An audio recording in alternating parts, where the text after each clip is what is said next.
নমস্কার, কেমন আছেন আপনারা সবাই? আশা করি সবাই ভালো আছেন। আমিও অনেক ভালো আছি।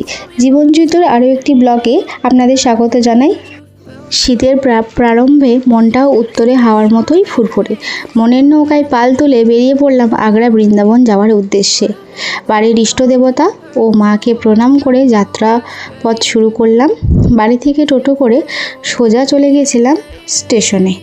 যেহেতু আমাদের গ্রামে বাড়ি, তাই গ্রামের প্রাকৃতিক সৌন্দর্য আমাদের সাথে সাথে আপনারাও উপভোগ করুন।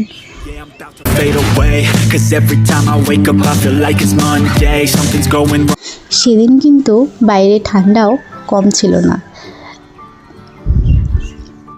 বাড়িতে থাকতে বুঝতেই পারিনি যে বাইরে এরকম ঠান্ডা হবে, তাই আমার সাথে ননিকেও চাদরে মুড়িয়ে রেখেছিলাম যাতে ওর ঠান্ডা না লাগে। তোমাদের সাথে কথা বলতে বলতেই অবশেষে রেলগেট অবধি কিন্তু পৌঁছেই গেলাম। তারপরে ট্রেন ধরে আমরা সোজা চলে গিয়েছিলাম হাওড়া স্টেশন, যেখানে আমাদের মাসি শাশুড়ির বাড়ি। আজকে রাতটা ওখানেই স্টে করে আগামীকাল ভোরবেলা মেসো, মাসি আর আমার ছোট ননদিনীকে নিয়ে আমাদের যাত্রাপথ শুরু করব। ট্রেনে প্রচুর ভিড় থাকায় ও আমাদের সাথে অতিরিক্ত পরিমাণ লাগেজ থাকার কারণে আমরা খুবই ক্লান্ত হয়ে পড়েছিলাম, তাই ভিডিওটা কন্টিনিউ করতে পারিনি। তারপর আবার ভিডিওটা শুরু করেছিলাম পরের দিনকে ভোরবেলা থেকে। সবাই খুবই টায়ার্ড ছিলাম। দেখো এখানে ওর তো ঘুম ছাড়ছেই না চোখ থেকে। ভোর 4টে বাজছে, আমরা সবাই উঠে পড়েছি। আমাদের ছোট্ট মেয়েটা এখনও কিন্তু ওঠেনি, ও ঘুমাচ্ছে। যেহেতু অনেকটা পথ আমরা যাব, তার জন্য বড়দিদি এখানে টিফিন রেডি করে নিচ্ছে। আমাদের লাগেজপত্রগুলো সব সরিয়ে ছিটিয়ে পড়ে আছে, ওগুলোকে গুছিয়ে আবার নিয়ে যেতে হবে। এখন একটু চা খেয়ে নেবো, কারণ চা না খেলে সকালটা শুরুই হতে চায় না। এই দেখো হাসি হাসি মুখে চা খাচ্ছে কীরকম, ওর নাকি এনার্জি এটাই। তো চাটা খেয়ে নিই। এদিকে একটা খুব বাজে সিচুয়েশান হলো, সকালবেলাতেই বৃষ্টি আরম্ভ হয়ে গেছে। আমাদের মেয়ে তো উঠছেই না। দেখো কাঁদতে শুরু করে দিয়েছে এখন, যে উঠবে না।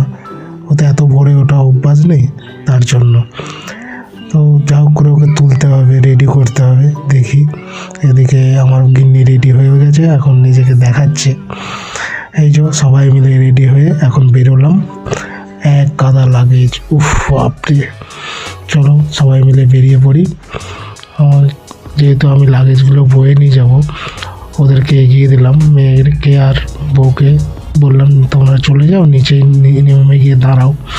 ওরা তাই এগিয়ে যাচ্ছে, কারণ বাইরে বৃষ্টিও পড়ছে। মেয়েটা ঠান্ডা লেগে গেলে তখন অসুবিধায় পড়বো সবাই মিলে। বৃষ্টিটা পড়ছে না তো নিচে চলে এসেছি, ওরা সব ব্যাগগুলো নিয়ে আসবে। তো চলো গাড়িতে গিয়ে বসি, ওরা ঠিক আসবে। ও বড়দি আর মাসি মেসো মনে হয় আগেই চলে গেছে।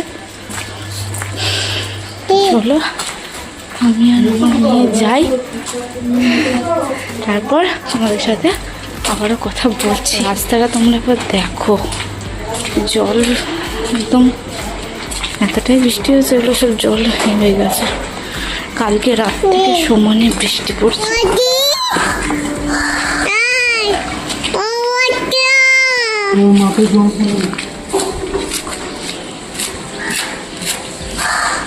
কোথায় যাচ্ছিস ননি? ননি এদিকে তাকা, এদিকে তাকা। কোথায় যাচ্ছ? যেও না, যেও না।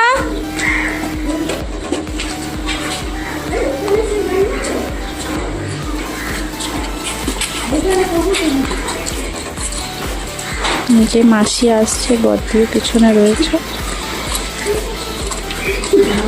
যাস না, এদিকে আয়, এদিকে আয়। নিতে হবে।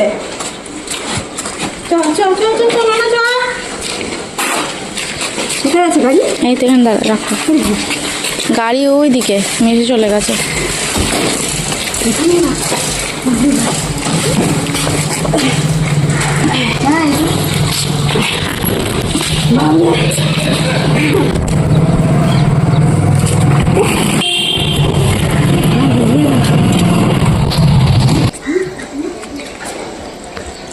হলো? বদ্দি চলে গেল? ডাক বদ্দিকে, ডাক ডাক বদ্দিকে।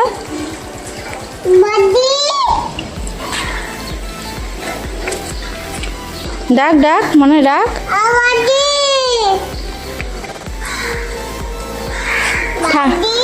ঠাম্মিকে ডাক, ঠাম্মিকে ডাক, ডাক ঠাম্মিকে ডাক। ঠাম্মি, পুটাইকে ডাকো।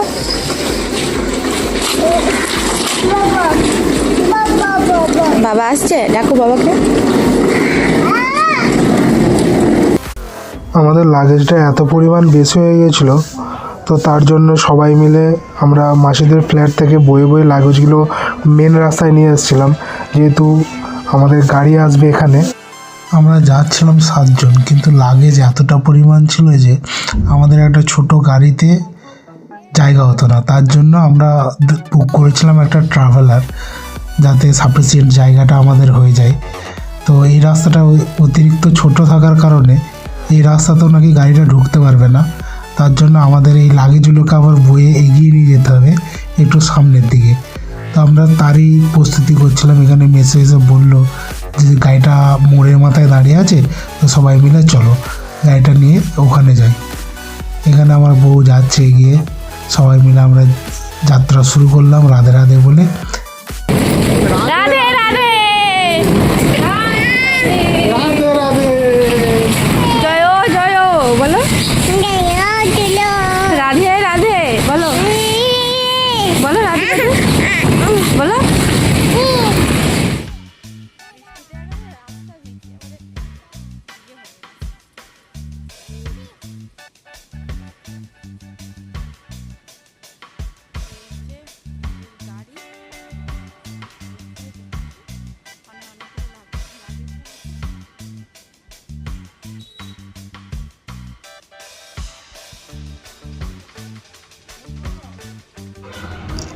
বাইরে বৃষ্টি হয়, রাস্তার অবস্থা খুবই খারাপ।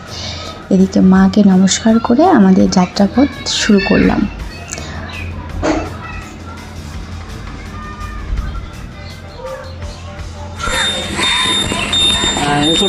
গাড়িগুলো লাগেজগুলো সব তোলা হচ্ছে।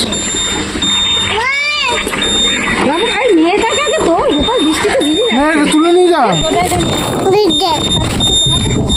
বসে পড়েছি। আমরা গাড়িতে উঠে সবাই বসে পড়েছি। এবার আমার যাত্রা শুরু হয়ে উঠবে। যাত্রা শুরু করার আগে মায়ের আশীর্বাদ নিয়ে নিয়েছি। চলো এবার হাওড়া স্টেশনের দিকে রওনা দিলাম সবাই মিলে। অবশেষে হাওড়া স্টেশনে ঢুকছি। স্টেশনে ঢোকার আগে রাস্তায় খুবই জ্যামের মুখে পড়লাম। তো ধীরে ধীরে আমরা এগিয়ে যাব এবার স্টেশনের দিকে। আমাদের ট্রেন আছে 7:50-এ। আমরা খুব টেনশন করছিলাম যাতে ঠিকঠাক টাইমে আমরা পৌঁছাতে পারি স্টেশনের মধ্যে ট্রেনের কাছে গিয়ে, কেননা অনেক লাগেজ আছে, সাথে দুখানা বাচ্চা আছে। সবাই মিলে তাই এগিয়ে যাচ্ছি। এখানে স্টেশনের বাইরে দেখো এতটাই যে আমি সকালবেলায় কী বলবো। অবশেষে আস্তে আস্তে আমরা ট্রেনের স্টেশনে ঢুকে গেছি। গাড়ি সমেত আমাদের স্টেশনে পার্কিং হবে। তো এখানে পার্কিংয়ের টিকিট কেটে আমাদের স্টেশনে যেহেতু ঢুকতে হবে, তো তার জন্য একটু লেট হচ্ছিল। আর দেখো আমরা ঢুকেছি মোটামুটি সকাল 7:30টার দিকে, কিন্তু সবাই এত ভিড় সকালবেলা স্টেশনে, তোমরা দেখতেই পাচ্ছ ভিড়ে ভর্তি চারিদিক। তো বৃষ্টিও পড়ছিল খুব, আর আমাদের খুব অসুবিধাও হচ্ছিল যে আমরা ভাবছিলাম যে বৃষ্টির মধ্যে কিভাবে আমরা ট্রাভেল করব। অবশেষে যাই হোক গাড়িটা এসে পৌঁছালো, আমরা লাগেজপত্র নামালাম সবাই মিলে। তো একে একে এবার লাগেজগুলো কি হলো, চেপে গিয়েছিস? ব্যাগগুলো সব ভিজে গেছে।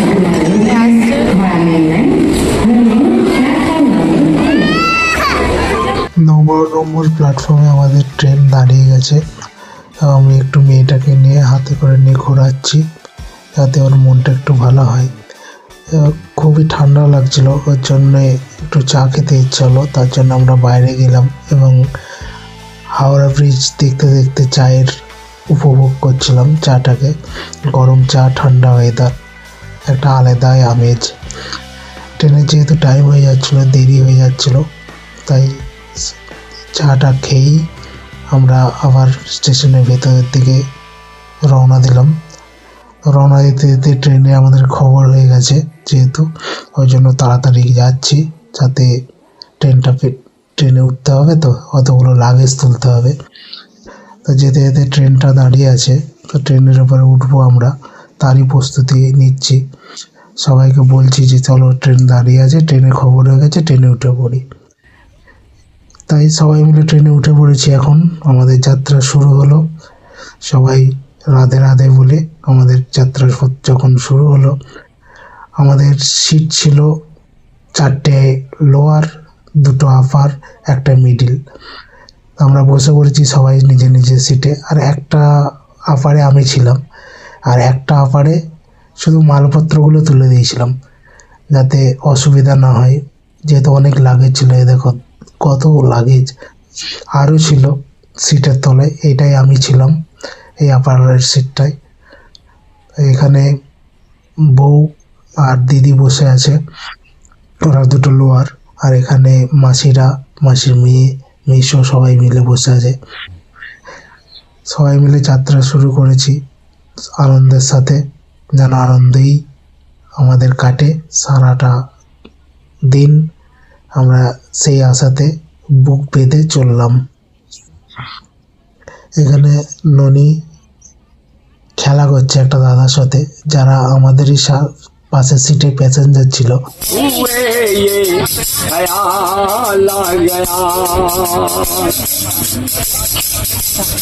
कभी माँ बाप की सेवा की नहीं, कभी माँ बाप की सेवा की नहीं, ऐसे पूजा को करने पिता, कभी प्यासे को पानी पिलाया नहीं। এইভাবেই গান শুনতে শুনতে আমরা আনন্দের সাথে এগিয়ে চললাম আমাদের গন্তব্যস্থলের দিকে। এদিকে বিহার ঢুকে যাওয়ার পরে এক অদ্ভুত পরিবর্তন ট্রেনের মধ্যে। কি বলবে, এটা স্লিপার ক্লাস। সত্যি ভারতীয় রেলে যে স্লিপার ক্লাসের এরকম অবস্থা হয়, এই প্রথম আমার এরকম অভিজ্ঞতা হলো। রাত বাড়ার সঙ্গে সঙ্গে এত ভিড় স্লিপার ক্লাসে, কি বলবো। এখন বিহার পেরিয়ে যাওয়ার পরে স্লিপার ক্লাস অনেকটাই ফাঁকা হয়ে গেল। এবার আমাদের নামার প্রস্তুতি, আমরা সবাই উঠে পড়েছি। আমার মেয়ে এখনও ঘুমাচ্ছে, তো আর কিছুক্ষণের মধ্যেই আমরা নেমে পড়ব। আমাদের স্টেশন খুব কাছে চলে এসছে, আর প্রচণ্ড ঠান্ডা, অতিরিক্ত ঠান্ডা। আমরা নামবো টুন্ডলা স্টেশনে। টুন্ডলা স্টেশন থেকে আমরা গাড়ি করে রওনা দেবো আগ্রার পথে। এখানে মাসিরা উঠে পড়েছি, সবাই লাগেজ নিয়ে রেডি নামবে বলে। আর এতটাই ঠান্ডা ছিল, কি বলবো, আমাদের কিছু বলার ছিল না, সবাই জমে যাওয়ার মতো অবস্থা। তো নেমে পড়লাম অবশেষে আমাদের গন্তব্য স্টেশনে। ট্রেন ছেড়ে বেরিয়ে চলে যাচ্ছে। সবাই আমরা এবার এগিয়ে যাব, গাড়ি ধরবো, ওখান থেকে গাড়ি ভাড়া করে আমরা যাব আগ্রার উদ্দেশ্যে। তো লাগেজগুলো সব সাথে করে নিয়ে আমরা এগিয়ে চললাম ঠান্ডার মধ্যে। সবারই একটু কষ্ট হচ্ছিল, কারণ আমরা ট্রেন থেকে নেমেছিলাম 3:50-এর দিকে। অতটা ভোরে আর এত ঠান্ডা আগ্রার মধ্যে। তখন টেম্পারেচার ছিল 5 ডিগ্রি মতো।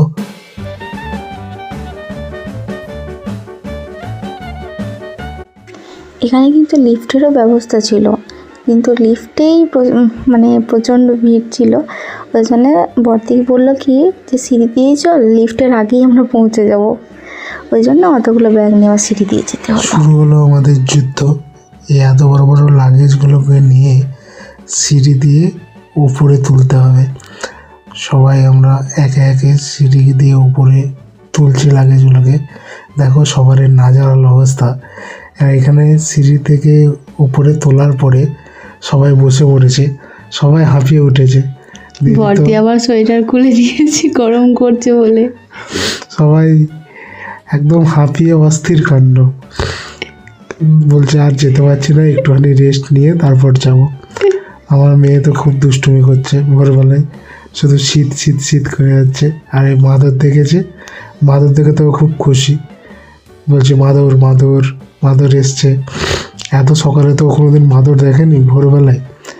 এই দেখো ভোরবেলায় চারিদিকে কুয়াশাচ্ছন্ন অন্ধকার পরিস্থিতি, এতটাই কুয়াশা আর এতটাই ঠান্ডা কী যে বলবো। আমরা স্টুনলা স্টেশন থেকে এবার গাড়ি করে বেরোবো। আমাদের গাড়ি ভাড়া করা হয়ে গেছে, গাড়ি বুক করা হয়ে গেছে, মালপত্র তোলা হবে। গাড়ির উপর মালপত্র তুলে আমরা রওনা দেবো আমাদের গন্তব্যে। অতিরিক্ত কুয়াশা আর অতিরিক্ত ঠান্ডার কারণে গাড়ির পরিমাণ খুবই কম ছিল, তাই আমাদের এই গাড়িটাই করতে হলো। কিছু করার ছিল না, এই ছোট গাড়িটাই আমাদের জায়গা হচ্ছিল না ঠিকঠাক, এতটাই চাপাচাপি হচ্ছিল, তবু কষ্টের মধ্যে আমাদের যেতেই হবে। আমরা এখান থেকে এখন যাব স্বামীবাগ, সেখানেই কিছুদিন থাকবো আর সেখান থেকেই চারিদিকে ঘুরে বেড়াবো। আমরা রওনা দিলাম এখন স্বামীবাগের উদ্দেশ্যে। সঙ্গে থেকেও আমাদের আরও অনেক ভিডিও নিয়ে আসবো, বৃন্দাবন মথুরার ভিডিওগুলো যেখানে আমরা ঘুরে বেরিয়েছি। তাই সঙ্গে থেকেও সাবস্ক্রাইব করো চ্যানেলটাকে, লাইক করো, শেয়ার করো, আর ভালো লাগলে অবশ্যই কমেন্ট করো।